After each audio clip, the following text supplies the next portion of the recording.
Okay, perfect. Let's start. Everything is ready. So thank you for joining once again. My name is Viktor Newstroyev. I'm a feeder master, and today our topic is strong squares. When a strong square costs more than a pawn. So what does it mean and what this workshop is about? Let me try to explain it in simple words. Well, I don't know about you, but when I play chess games, I value material. I like material. I like winning material. And then I know that the position is winning and I can easily convert my material advantage. But some positional factors sometimes are better than material. And today's workshop is definitely about it. So the control over a certain square, which is quite important and allows your pieces to maneuver better, may cost more than a pawn. How can we call such a square? It depends on the position. It can be called an outpost in case if the file is open or semi-open. Open file has no pawns and semi-open file has one pawn. So such a square, it can be an outpost if such a square is protected by your pawn and cannot be attacked by the enemy pawn. Or it can be just a strong point, which is not obligatory in the semi-open file or the open file, but occupying which you definitely improve your piece. So please take a look at this position. I'm going to continue with some explanation, but now try to focus on this position and tell me what you think, which square may become a strong square in this exact case. So it's white to move, what white should do to create a strong square, and how they should take advantage of it exactly.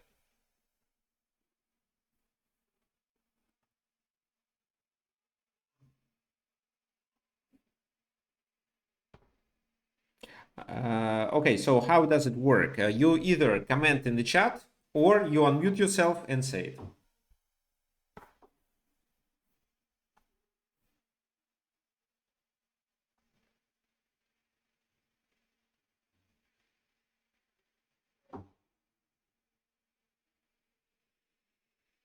Okay, so Carlos suggests to push the pawn to d6 and then suggests to play knight e4.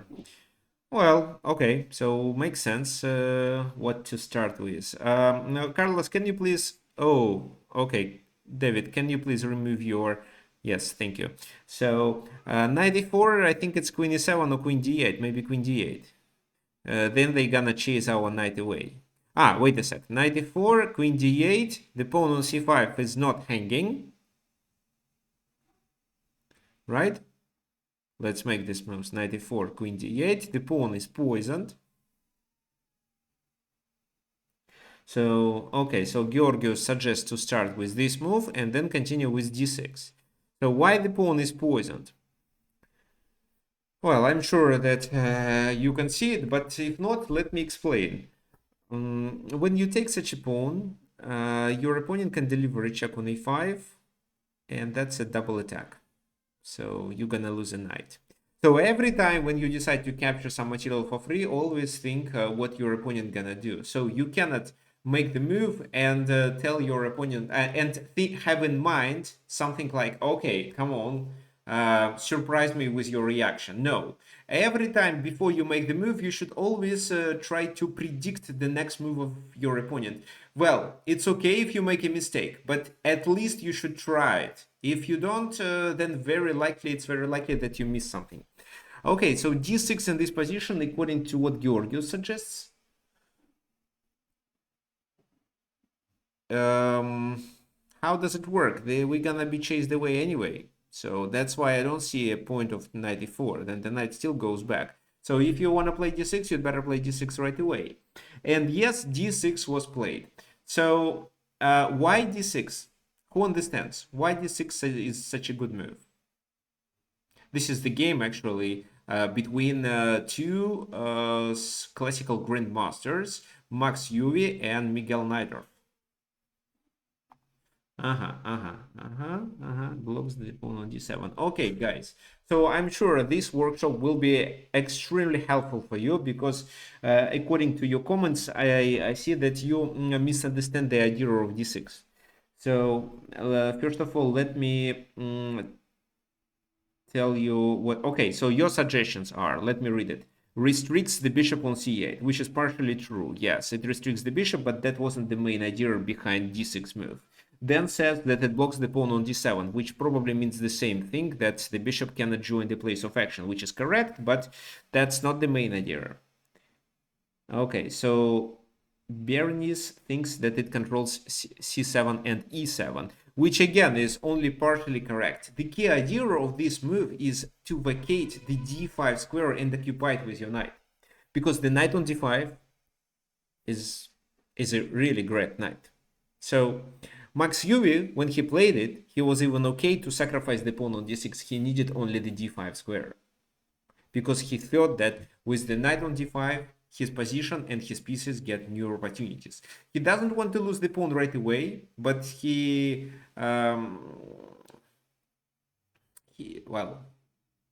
anticipated that at a certain moment of the game, this pawn can be lost because it's hard to find a defense for the pawn, while it can be attacked with these two pieces, the bishop on f8 and queen on f6.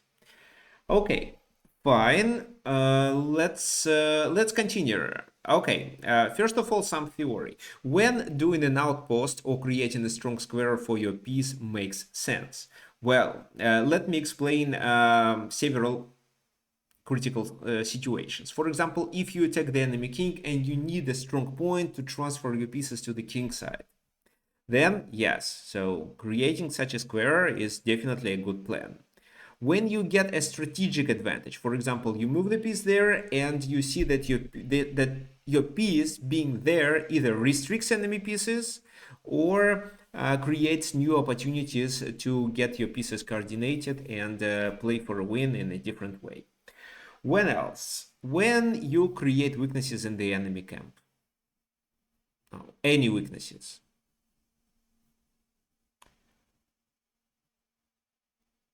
Well, and when you restrict enemy pieces, of course. Okay. How do I determine whether this square is worth sacrificing a pawn? Okay, that's a good question. First of all, I'm trying to visualize, once I get my piece there, what advantage I get. So I do improve the knight, but it's not an easy task to win this pawn. So first of all, in order to win it, they have to play these moves. It's too tempy. And at the same time, the enemy position doesn't get improved, even if they take, because my knight d5 stops any exchanges, like anything. So overall, you have to calculate a few moves more and decide whether your opponent is able to stop your initiative, or the initiative is a long-term advantage, and even with that extra pawn, you can still play for a win. Because this time, the most favorable outcome for black could be to get rid of both pawns. So they not only need to take on d6, they need to get rid of the pawn on d7 to let their pieces out. Actually, let me show you something. I'm playing the game on chess.com right away. It's not about the outpost, but yeah, let me show. So chess.com. So it's a daily game that I play. Which one? This one probably. No. This.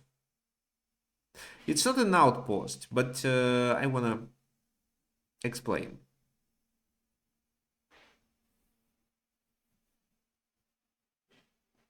I see that you don't see the full screen, but let me do it in a different way.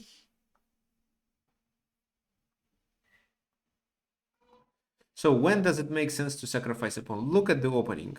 So I'm not sure if I played it well. I don't know much theory here. 97 surprised me. I played queen g4. Probably a3 is the best move.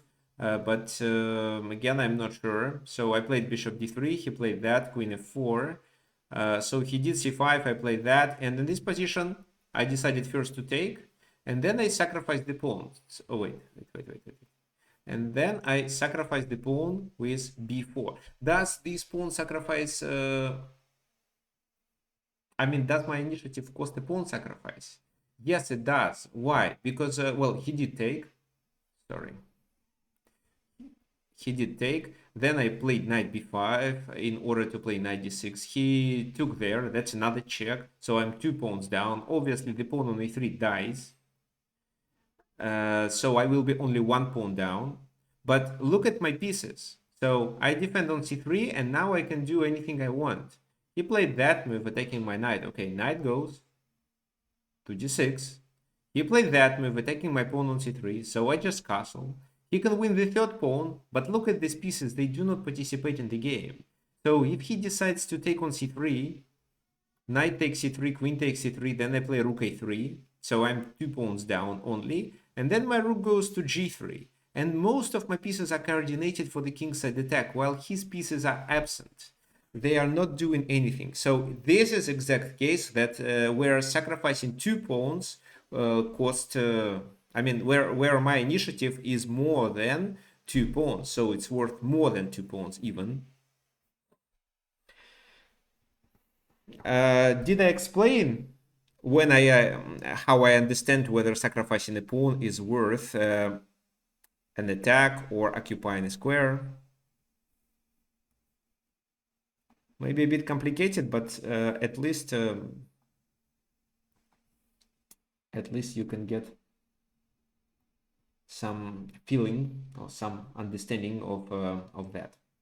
Fine, let's go back to our scenario. So d6 was played. They didn't win this pawn right away, but let's try to simulate this scenario. For example, rook e8. Not rook d8. Why? Because d8 probably occupies the square for the queen if the queen needs it. And what now?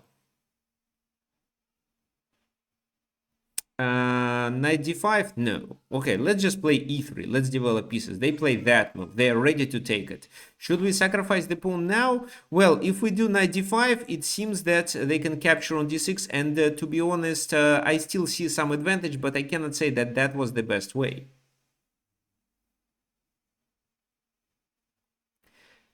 So black still struggles with development of these pieces, while the white pieces are ready for the kingside attack. I can even castle to the queen side and then initiate a pawn march on that side. But if that happened, I think after bishop of8, I wouldn't play like that. I would try to hold the pawn alive. They go that way to stop knight c7, because knight c7 would trap the rook or would cost him a rook, because it could be a fork. So, and the d6 is protected. Well, you may ask me, why did I vacate the d5 square if my knight went there? Well, I have the second knight. And nothing can stop it coming to d5, because every time he moves his knight to b4 somewhere else, I play knight c7, and he faces with material losses. Okay, wait. The wrong button. Let's go back. So queen d6 was played, knight e6, e3, and white continues pieces development. Black, in order to survive, develops their pieces too.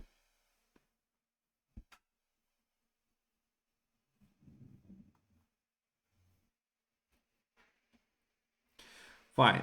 Well, how to play in this position? Well, obviously, knight e2 can be played, and that's not a mistake. But before doing this move, white decided to play bishop d5.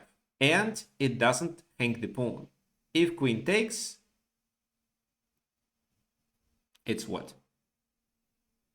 It's bishop f7. So let me show you.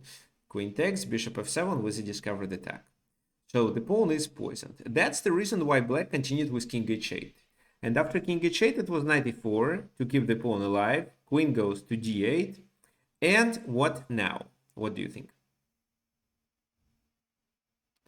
So the pawn on d6 stops the enemy pieces from joining the king side. There is only like pawns, bishop, and maybe the rook. Right. And because we see that the enemy pieces are on the other side and can hardly join the place of action, they can hardly join the king side. That's why it makes sense for us to focus on the king side play.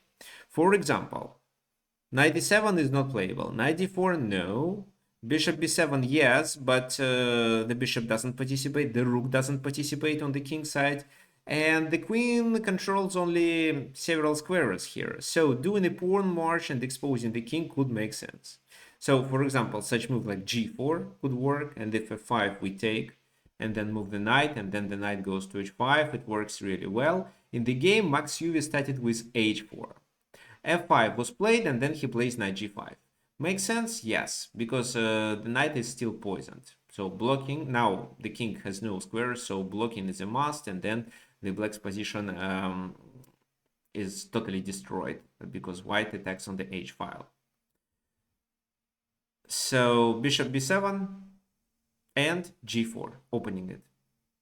Well, it was already possible to win material like that. Knight b4 with a discovered attack doesn't look like a problem.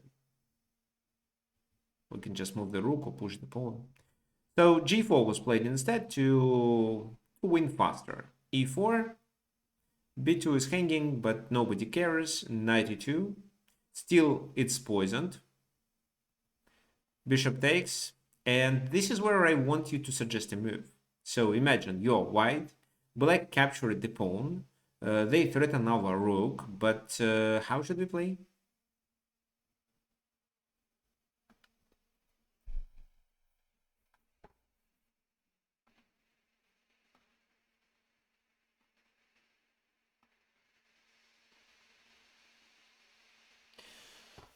Okay, all right. It allows us to play knight f4. Well, on the one hand, you can just play this, and then knight f7, winning exchange, and that's fine. Maybe, well, you may have some issues with the pawn on f2, but it's still playable. However, white decided to play knight f4, and knight f4 works better because imagine they take here. You can play knight g6. King has to move. The only square is g7. Then you take on f8. And then you're about to take there with a check. So how do they play? Maybe they play this move. So king goes to f1. And now what? Should they... No, well, should they take that way? But then with this, you have a strong attack. The queen goes to h5. And the king is in a serious danger. Okay, fine. So the game continues with queen f6. They wanted to bring the queen, which was a good decision, in order to secure the king's position. G takes f5, opening it. And still, that was the best way. After which, I think white would continue with that, pinning and threatening with a fork. And after bishop a1, after bishop a, then no, this move for which just this, king g7 and something like that would allow white to win. So clearing the g file leads to checkmate. However, this is what was played in the game. How to play then?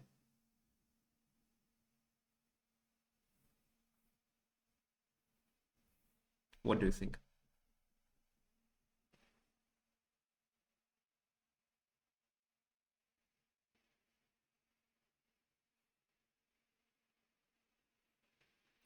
Yeah, knight g6. Knight g6 is a good move. So it's protected with the pawn, so it's fine. They have to move the king, the king to g7. And in this position, according to what I see, the best way was just to bring the knight to f4 and threaten with this move. Well, white decided to take on e4, and I cannot blame them because it's a good move too. So bishop c3, king moves. The knight is required to attack the queen. And after this move, it was rook g1, and this is... So f2 is protected, queen h3 doesn't make much sense. However, the best option was knight f4, and then rook g1, and this is a completely winning position. With knight g6 coming, maybe with queen h5 coming at a certain moment, just knight c3 is a threat. So this is where they reside.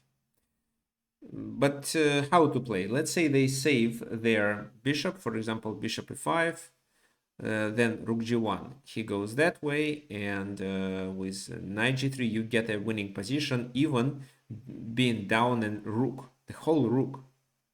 So, for example, queen here, bishop here, and knight g6, you win one material. I mean, you win some material, then you continue the attack, you can bring your queen. That's a disaster. I don't think it's gonna work. Fine, fine. Okay.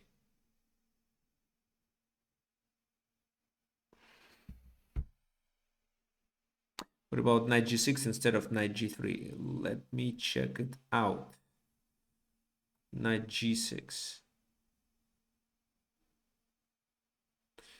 Actually, yes. This. Knight g5, I think, can be played because if pawn takes, it's queen h5. So the king moves. f2 is hanging, unfortunately. Maybe we have to play f4 or so. Okay, maybe too risky with knight g5 now. Yeah, so, okay, so with knight g6, you trade and you do not, and you let the enemy rook to join the place of action. So maybe it's not the best idea. Knight f7 in that case, but in that case, knight f7 they take. And you have a rook versus 3 minor pieces at the very end. Okay, well, how White realized their advantage wasn't the main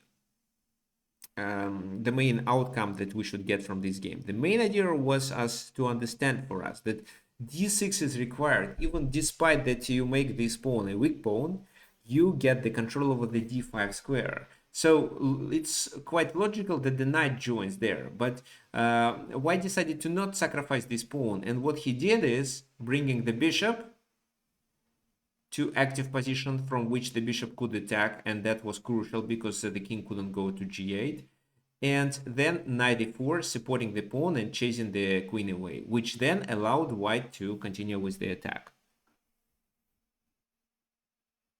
So in fact, the d6 pawn move allowed us to get the control over the d5 and bring pieces to the attack, and on the other hand, d6 prevented enemy pieces from development and from improvement. So this bishop didn't participate in the game, and if this bishop is blocked, the rook on a8 doesn't participate anymore. So they have to spend several tempi, which are required for White to start the attack. Let's take a look at another example. The position looks drawish. It was Karpov playing, Anatoly Karpov playing against Garry Kasparov. Well, the White's pawn structure looks better. Their pawns are on the dark squares, which is a good strategy when we have to play against a light square bishop, but that's not enough to play for a win. However, this is where Garry Kasparov makes a critical mistake. He captures on h4. You may ask me, what was the mistake? It was just a trade, so he didn't blunder anything. But now I want you to think and tell me, which exact strong squares does the knight achieve? I'm not saying bring the knight to that strong square right away. I'm saying what you can potentially occupy with this knight and how does it improve your position.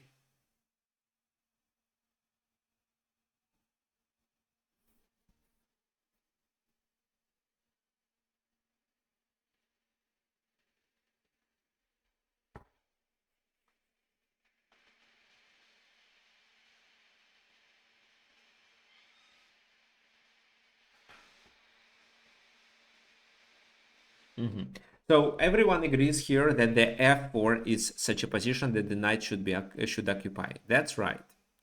And Garry Kasparov didn't take. Well, if he takes, it's difficult to use the f4 square, so for both the king and the knight. That's why he plays knight g2 right away, even sacrificing the pawn. But how? So his knight gets the f4 square and the king gets the h4 square and the pawn on h5 dies, which allows White to do the king's maneuver from the side to the side and shoulder enemy king away and try to win the pawn on f6. What about h3? h3 actually doesn't work because they lose this pawn anyway. So you may say bishop f5, but then knight h5. Every time h2 is played, the pawn is lost. So, and if not, then you do that and take it anyway. Well, with the knight, of course. Once you play king h2, you can take it with your knight. Maybe you don't even require, you are not even required to move the king, but you can push g4, drive the bishop away, and take with your knight. If this, it's always that. So the pawn cannot move. So that's why doing h3 makes no sense. And Gary did his best and captured it. However, that wasn't sufficient. Why? Because the h5 is captured and the knight gets not only this, but that.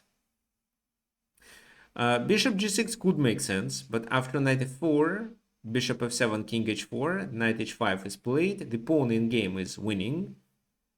So let's say king is this. They take, it's completely winning because white is able to do this side maneuver, king h6, and now what? So the king goes there, you go that way. You shoulder him. Let me show you. So f5 this. Now either the king moves or the pawn is lost.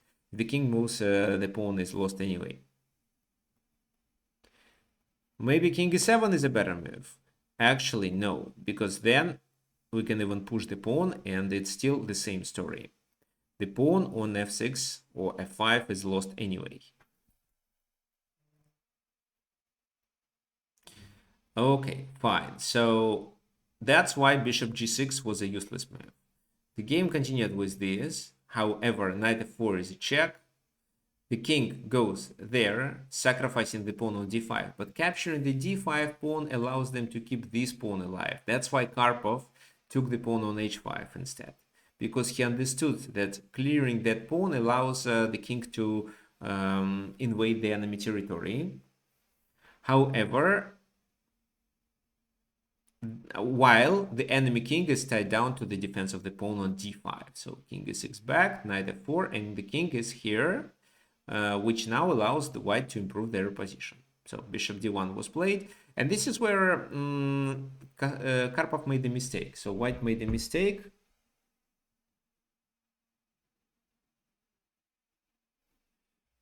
What exact mistake they made? They sacrificed the pawn on f3.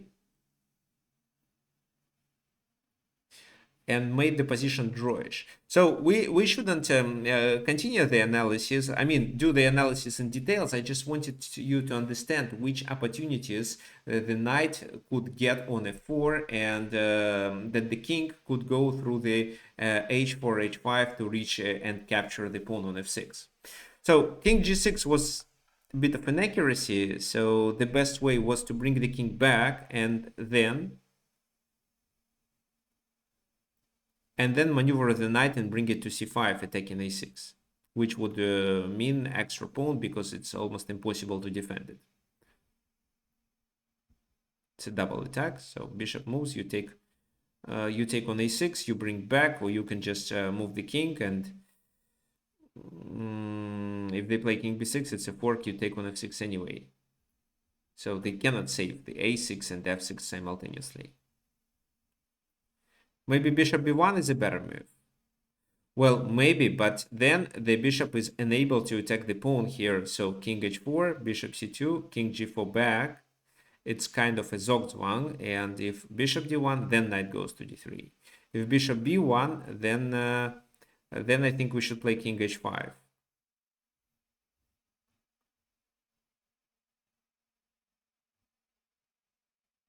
Or just knight h5. King e6, this.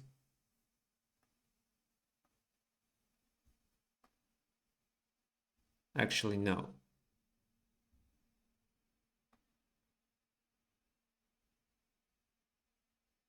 Yeah, so what we should do is to get the g6 square and the knight to c5. Anyway, it's not so important. Let's go back and discuss what happened in the game. King g6. Another mistake was played. He shouldn't capture on d5 right away. This pawn is lost. He'd better play knight h5. And after bishop f3, knight f6. Then he just comes closer and takes it. How? For example, bishop f4, king g5, bishop d3, and knight g4. So this, that, and then the task is either to bring the king to e5 or the knight to c5.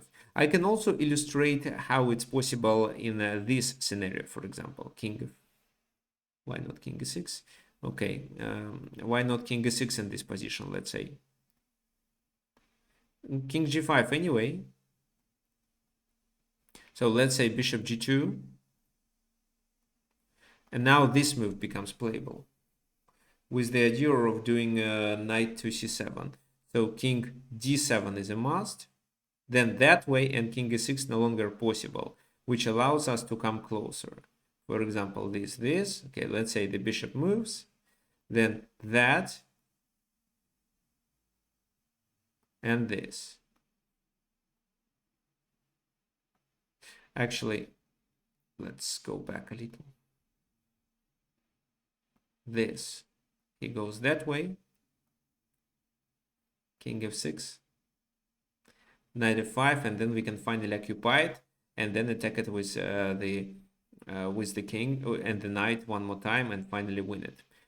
Could they play bishop h3? Yes, they could, but it doesn't make much sense because it's still the same story. Our task here is to play knight f5. If we trade, it's winning because black is able to attack the pawn from behind. If they don't take, then king e5 and king e5, and the pawn is hanging then. We can also attack it with a knight, so the pawn will be lost. It's a bit complicated, but well, you'll see. Something similar happened in the game. Knight d5, king e6, check, and this is where Gary could play this move, but played that, and now the game is lost. It's quite a complicated example, so I wanted just to simplify it for you. So knight c5, the king doesn't go to b3. Also a strong square for the knight because it definitely improves the white's position. Bishop c6. How to play for a win? What do you think, by the way?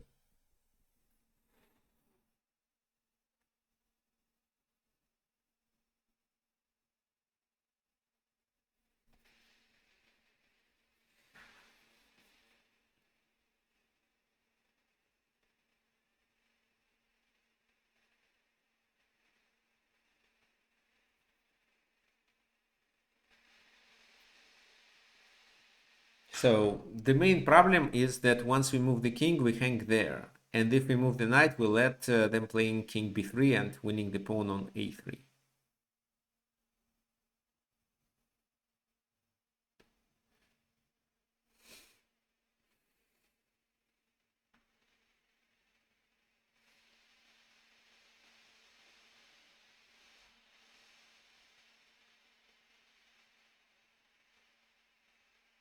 So any suggestions?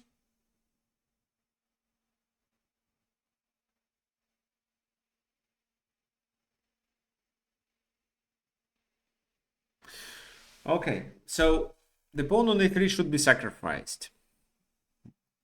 Knight d3, and if the king goes that way, you can play knight f4, because when they take, you can push that move. How does it work? Let me explain. So first of all, well, if they take, you support the pawn on b4, and because of that, it's winning. If they move the bishop, where? Let's say they move there. Then you can play that move, and you also support the pawn. So how do they play? This fails, because just d6 and capturing there means that you can promote, or you can take and then promote.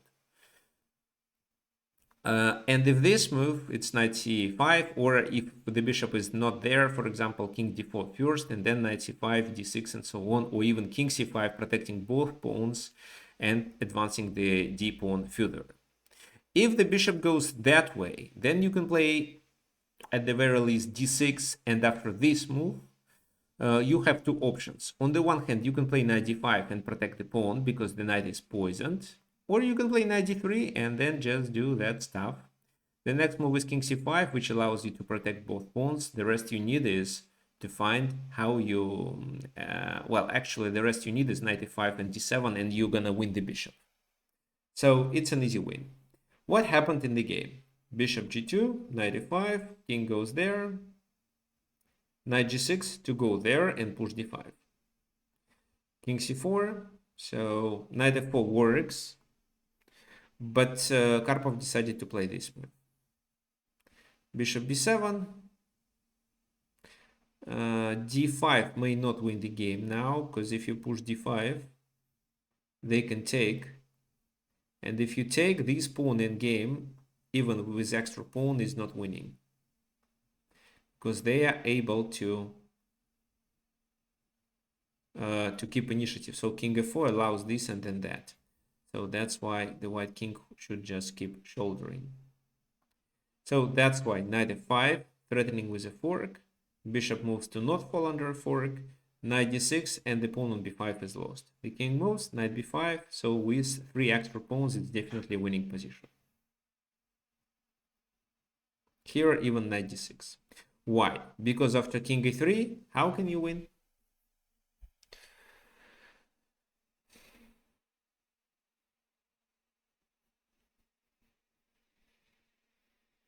Yeah, just push the b pawn forward. b5, he comes closer, b6, b7, and he has to sacrifice the bishop to not let white to promote. Fine. So what this example was about?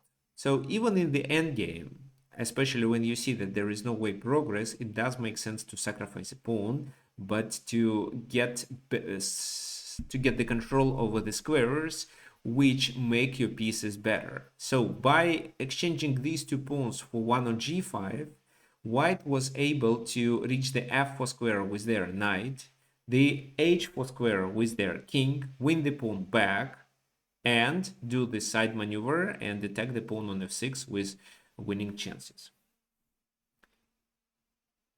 So here the f4, because of liquidating the pawn on g5, the f4 was a very important strong square that white should occupy. Let's continue with our next example. So these are the next 2 examples are really very very illustrative game fragments. Let's take a look at this position first. It's a modern game, so it was Maxime Lagarde, a French grandmaster, playing with black pieces. I didn't play against him, but I played the game on the neighboring board. So I was playing against the GM Mitchell Kretinkov on the 3rd table, and he was playing against someone on the 4th table.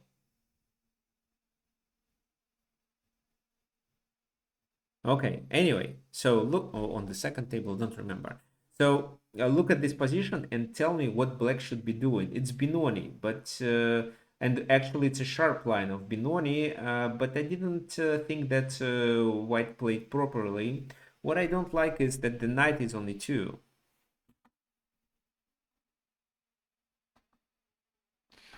Okay, John sees how we can win exchange.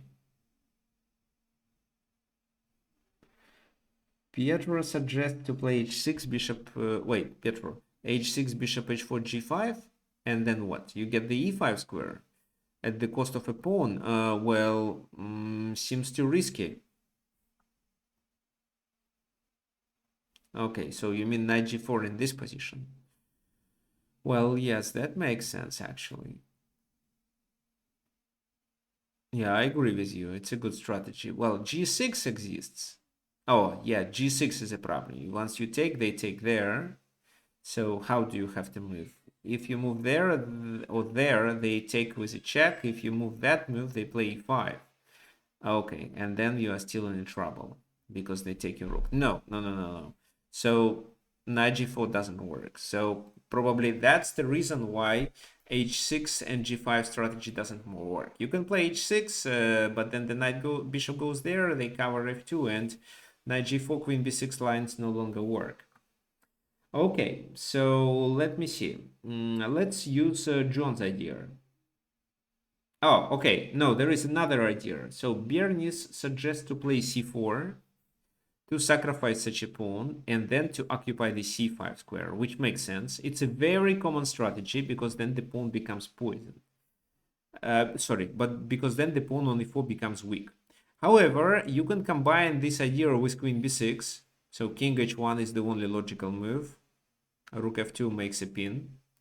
And then you can win the pawn on e4 just because your knight is no longer pinned. At the same time, you can play knight g4. It's not a mistake.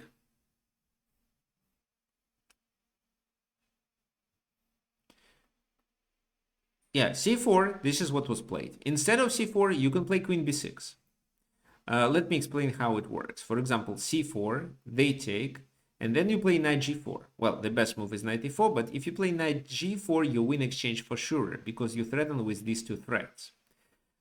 Queen d2, knight f2, takes, and after f5, they have a compensation. They are about to play bishop to e3, and then your queen can hardly escape.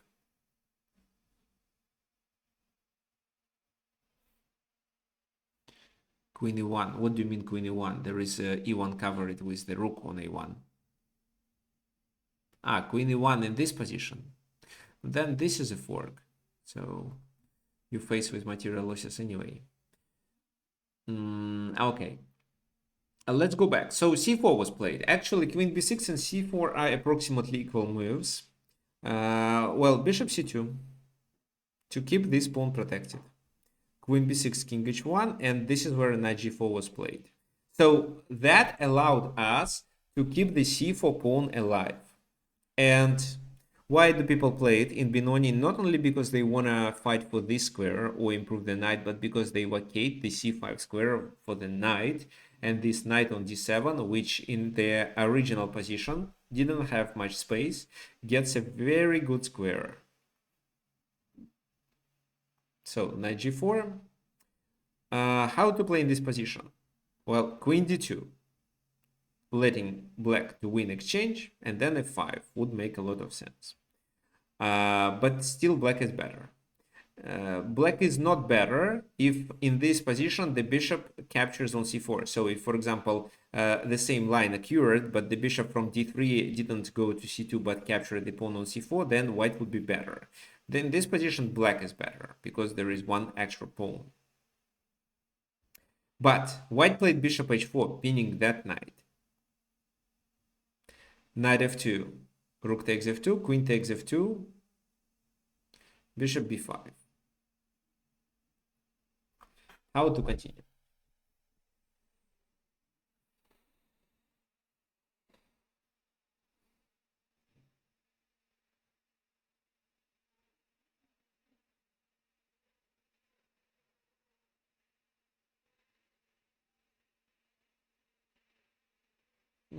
Queen b4 with a6 coming. At which position queen b4?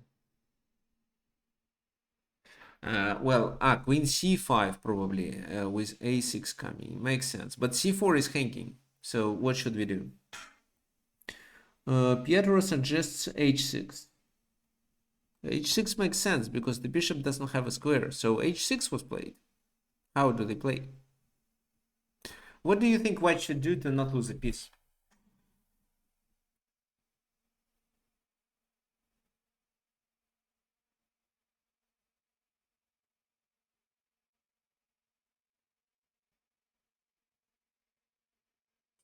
In order to not lose a piece, at least they should create a similar threat. No, e5 as a threat, I think fails. So how does it work? This, take. Bishop c4 exists. Okay, then it's what? Where does the knight go? To c5 maybe, to b6. Yeah, that's okay. But let me see. So maybe for e5, I can just take first and then take on g5. e6 now. Takes. d7 is hanging. Okay, fine. So yeah, e5 works actually.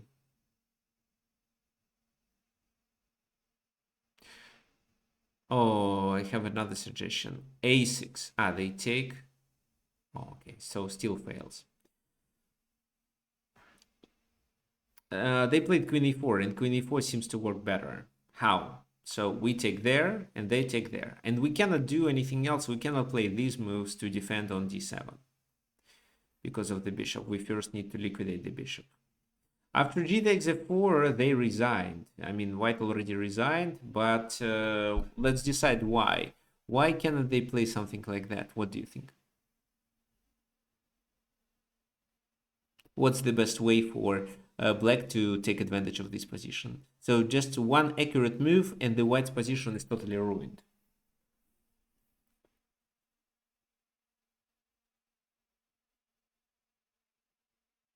Yeah, it's bishop c3. So bishop c3, if knight takes, you can play queen b2, double attacking.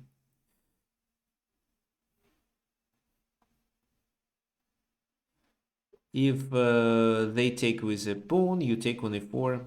So with extra exchange and with the idea of doing f3, with the idea to capture the knight, you should be completely winning. Okay, so how does it work this time? Well, the key idea was to play c4, allowing the knight to go to the c5 square in future, as well as opening the diagonal. So here, by sacrificing the pawn, you can activate the queen and take the control over these two important squares.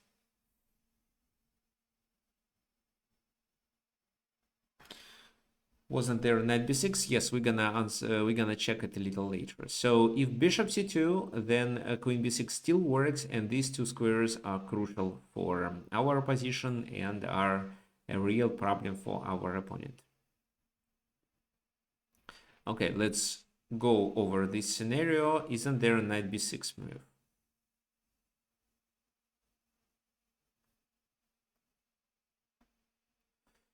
So queen a3.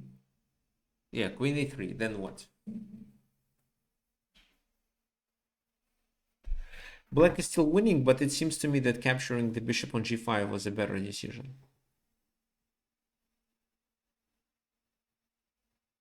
What do you think we should do in this position, and what white gonna play with?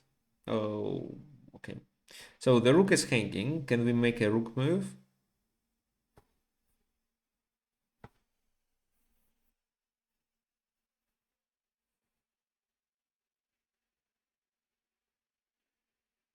So according to Zamfir, we should play bishop g4. Let me see.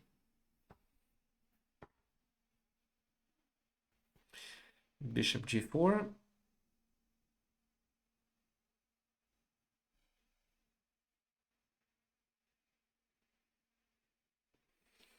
Two knights are hanging then.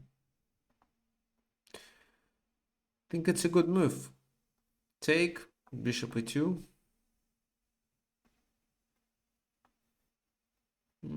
Not fully sure that it's completely winning because I see some counter chances, but it should be winning actually. So knight b6, queen e3. We can play this move, but after a trade, there is a knight hanging, and the bishop gets another square to escape. So that's why that wasn't so helpful, because of queen e3 attacking d6. And if the rook moves, we can get our rook even trapped. So that's why the simplest way was just to take on g5. Bishop takes, and take on a4. So it's extra exchange and how many? One extra pawn. And the pawn on e4 is also lost. Okay, so again, by opening the position, by playing queen b6, we could get the control over these two squares, occupying which created serious tactical problems for our opponent. Now, the last example, which is my favorite one. However, before we proceed with this last example, let me remind you that these workshops are absolutely free. However, if you would like to, if you enjoy this content and you would like to support me, there is a way to send a donation. Let me share the link with you. So you can do it either through PayPal or through Wise. Let me explain how it works.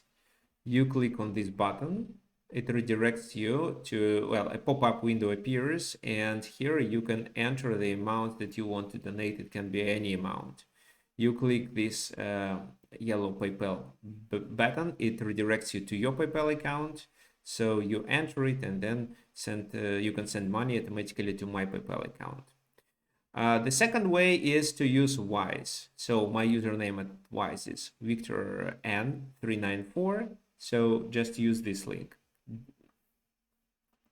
if you have Wise.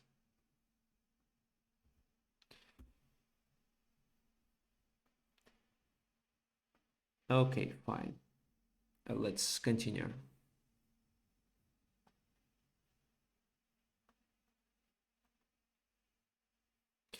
Okay, please take a look at this position and tell me what you think. I think it was Italian game. So d5 was played and the knight had to go to d8, which I don't think is a good square for the knight in this position. The black pieces are already restricted. However, what would you play? And can you please specify why? So white to move, what would we play? First of all, let me tell you, the move that white played in this position was really great. I would play too, but the engine actually disagreed with us.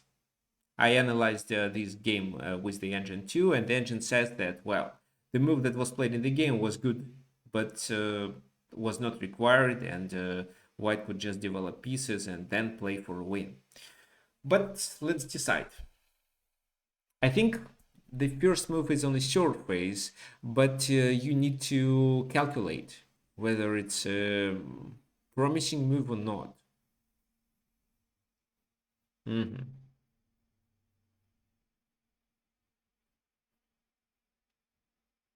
Okay, Pietro suggests to play d6 and then bring the knight to h4 to bring it to f5. Makes sense. Any other suggestions?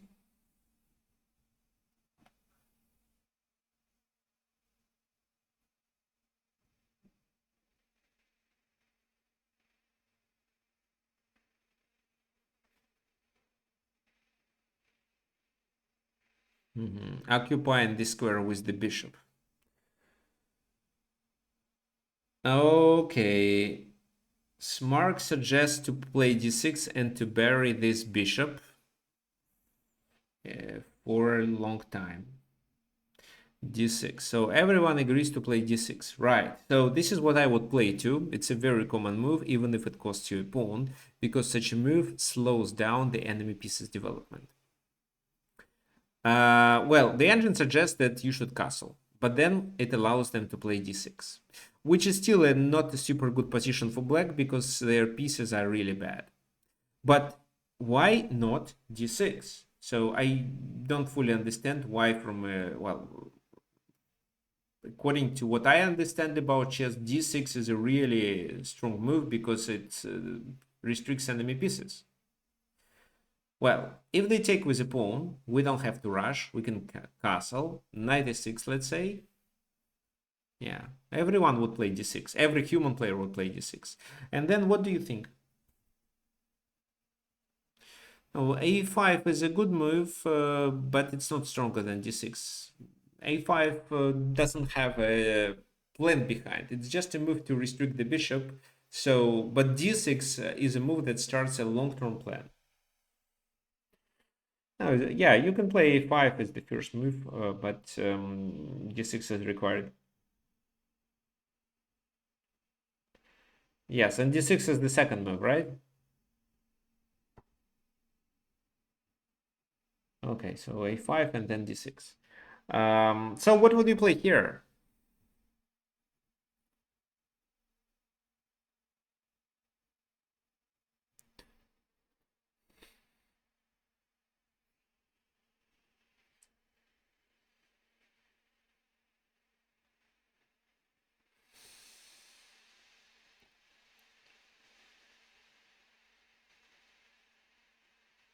Actually, a5 was played later in the game.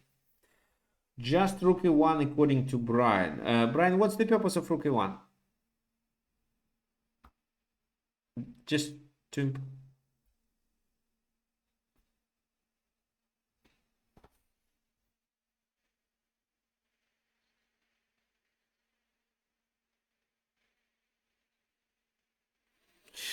Well, that would work well in case if you had in mind how you can open the E file, even just hypothetically. But it doesn't, it's unlikely to happen in this exact scenario. Okay, so there are really good examples, suggestions, I mean, by JD and by Zamfir. You should take on f6. That's actually right. You should take on f6. Well, first of all, why? Well, they were threatening to take on g5. That's not a big threat, but look at how the pawn structure is changed. So if g takes, you can go that way, threatening here and here. So how do they have to play this? Well, maybe, which allows you a lot of things. At the very least, queen g4, attacking here. No, well, I'm not analyzing castling because you win immediately. So let's say king f8 maybe should be played. And after that, you have a lot of opportunities. I would recommend starting with a5, bishop a7, and then just knight bt2. Because how do they develop pieces? If knight e6, it's always knight f5. So let's say maybe this, but again, they are not threatening much. And let's say this move, knight e5 is coming anyway in case if they do so. And we gonna open their file and checkmate the king on f7, or at least win material. Right, so spending that bishop for the knight to ruin the structure, because if they capture with the queen, you can already take on d6, or or you can just play knight a3. No rush. This pawn is not important. The most important thing is to control these two squares. So let's say bishop here, knight there, and then you can bring the knight this or that way. Well, b4 way, because if you go to e3, then they capture on e3. Castle, we can take with the queen, or you can play knight b4. Bishop b8, you move the queen back, and then bring the knight.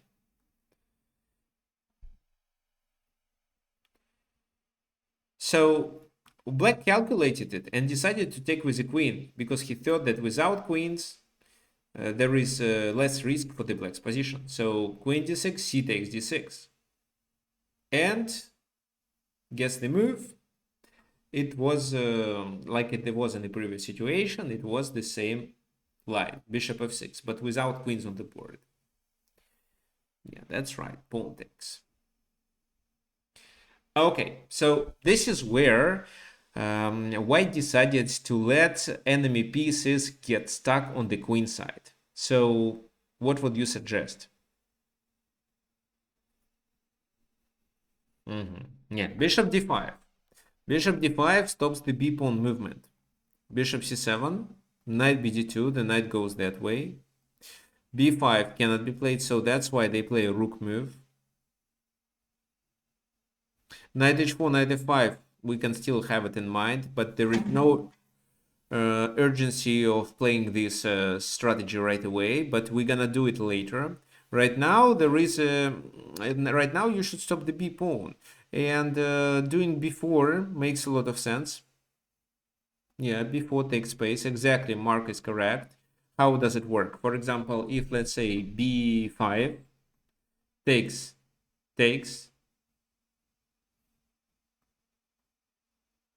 Okay, maybe then knight h4, knight f5, and the rook can go to a7. Okay, well, what happened in the game? a5 happened to restrict, because now b5 doesn't save the situation at all. Takes, knight c4 attacking d6. So the bishop goes back. Everything is protected on the queen side for white, so they just improve the knight and win this pawn for free. And then maybe take on f7, depends on where the knight is. So for example, a5, knight goes there, and black cannot develop their pieces. Even if they do that, it won't work. So this, knight takes, king e7, knight f5 back, and then b5. And this pawn falls. Okay. So rook g8. Well, rook g8 only does us a favor because we can play knight h4, protect here, and threaten to go to f5 at a certain moment. Knight goes to c6. This is hanging. But knight c4 and everything is protected. And doing b5, for example, no longer works. So b5 takes, bishop takes, and knight d6, and then knight f7 or bishop f7. If the king goes that way, it's even this, or maybe first let's take and then play that move. So knight e7, attacking this bishop. What would you play in this position? What do you think?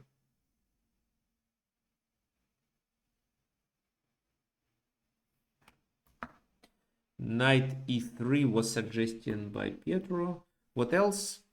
Any other suggestions? So, how to restrict all black pieces?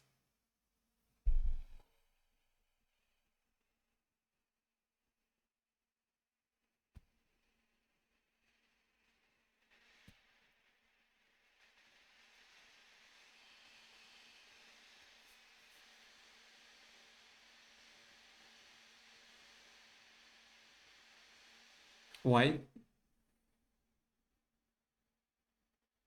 To add pressure on d6? To take on d5 with a rook, probably.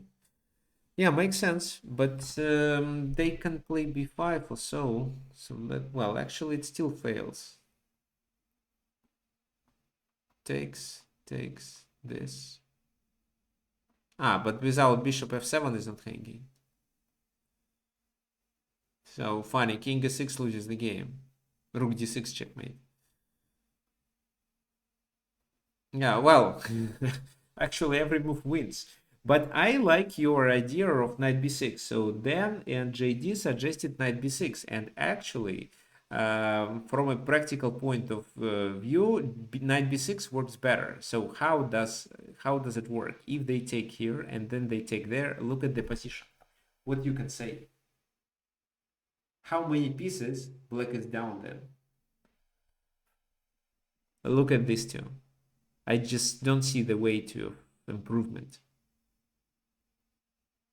What white need to do, just focus on the king side and then realize their advantage. So these are, yeah, these pieces are out of the place of action and they will never join it.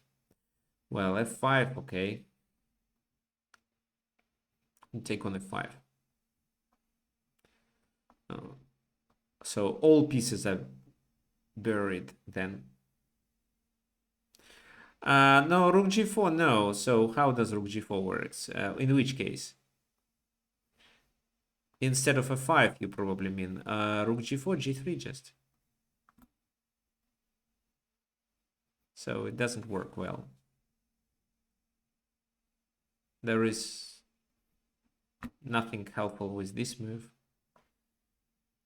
Rook g5 here, or after knight f5. Yeah, well, it makes sense to play rook g5, and then what? You want to play f5? I don't think it works. Well, let me first make the king move, then you do that. Then I can, at the very least, continue with that move. So, take. If not, I'm gonna move there. If take, take. And this. Okay, so maybe let's do better. Let's do better. Let's bring... Oh, f4 actually works. Takes, rook g4, and I don't know, knight f5. They take here. Knight g3. Yeah, that's enough. We should trade this rook, and then with this extra rook, we just capture enemy pawns and take it. Oh, I would even suggest doing this. Okay, fine. Ah, f5, wait, f5, knight f5, rook here. Okay, how should I play? Let me play back. So then rook g4, still g3 works. Trying to make white take on d6. Ah, well, I don't have to. I can do it, but I don't want to, because the pawn restricts the black's pieces. Okay, let's see what happened. Knight b6. So rook g5. They tried some counterplay, but castle f5 now. Nobody cares. f3. f4 to bring the second, pawn to f5, but king f2. It's the endgame, so let's bring the king closer to the place of action. Rook h5, g3. And then they have no moves. No, they can try knight g6. But I don't think it works. Take. There is no intermediate this, because then this rook is under attack. So they have to take, and in this position, king g2, rook h1, what works better? The idea is to open the line and exchange this rook and invade the enemy camp on the king side. Anyway, knight e6 b4, and knight goes back to e7. It's hard to suggest a good move. Rook h1, f5 was played. Knight g2 threatens the pawn. They take here. Pawn takes. And so nothing seriously changed in the position. It gets more open, which favors white, but black doesn't have any single chance to get pieces improved. Trading only makes the position more closed. So on the queen side, I mean. So that's why they play knight g6. h4, making this already a threat. So h5, then g5. Takes. King takes. Bishop d8, trying to attack, but it's too late. White brings the other piece, while these two are not doing much. So rook goes there, and h5. So all pieces are absolutely stuck. So with h5, we restricted the knight. The knight can still go there. Actually, it did happen, but after rook hf1, no, it didn't happen. After rook hf1, they should resign.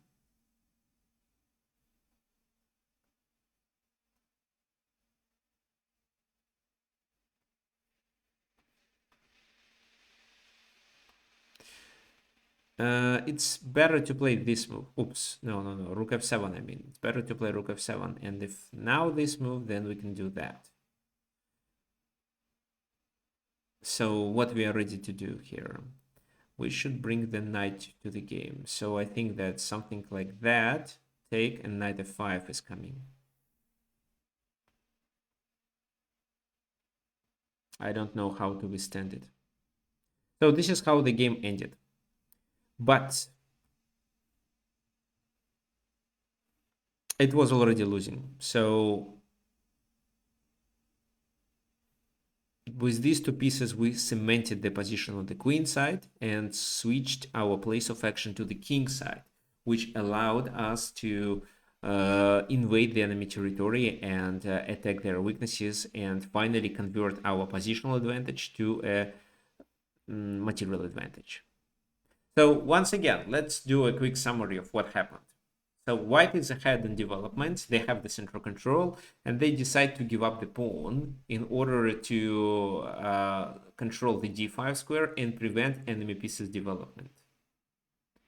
So they gave up the pawn and got the control over the d5 square. Now they occupy it, as well as they can occupy the h5, which restricts enemy pieces.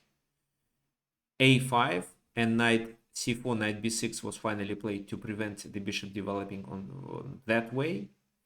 And the rest is just pure technique. White needs to open the position on the king side, trade pieces, invade the enemy territory, capture pawns, and promote them. That's why the game was over. With pieces being paralyzed, it's impossible to play. It's like playing without these pieces.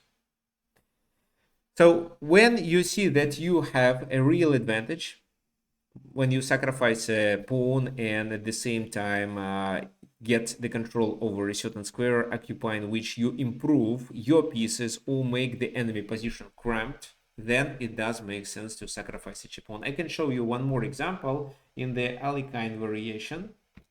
I don't know if you are familiar with it, but let me show you. So e4, knight f6, e5, knight d5, d4. So d6, knight f3.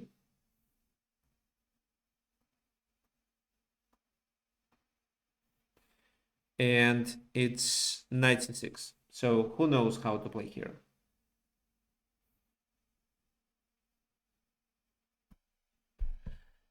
So can you please mute you?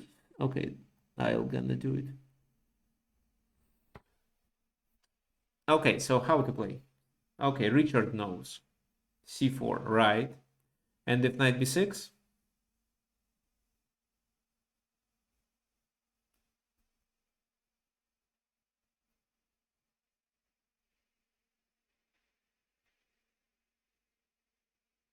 Mm-hmm. It's e6. If bishop takes, you do a fork. But if pawn takes, they cannot develop their pieces. Neither this bishop nor that bishop.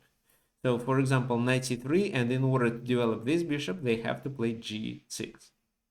And your reaction to g6, because the f pawn is gone, the king side is weak, and your reaction is h4, h5. So bishop g7, I would first play bishop e3 to secure d4. Why? So, because if they play e5, I want to push, and then play h5 and still weaken it. And with the bishop, I control this square enough number of times. If they decide to play knight d4, this time I just simply win a pawn back and get a better central control and weaken their king side. If they do something else, my next move is h5. This opening is an example of not how to get the control of a certain square, occupy it, and improve your pieces. It's about how to force your opponent to lag in development.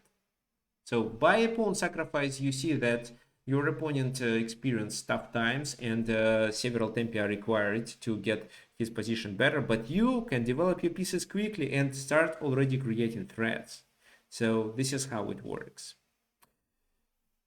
Okay, I think that today's topic was helpful for you. You can try to apply this idea with a pawn sacrifice in order to vacate a square and occupy it, for example, like it was here with d6, like it was in this game with c5, which allowed you not only to get the c5, but activate the queen and try to get the control over f2 and d3. Or, like it was in the first position, well, it was almost the same move. You didn't sacrifice this pawn, but occupying d5 allowed your pieces to join the place of action, which then moved to the king side and allowed white to initiate the attack successfully. Okay, so thank you for joining. The next workshop will be next Sunday, same time. Do you have any questions for today?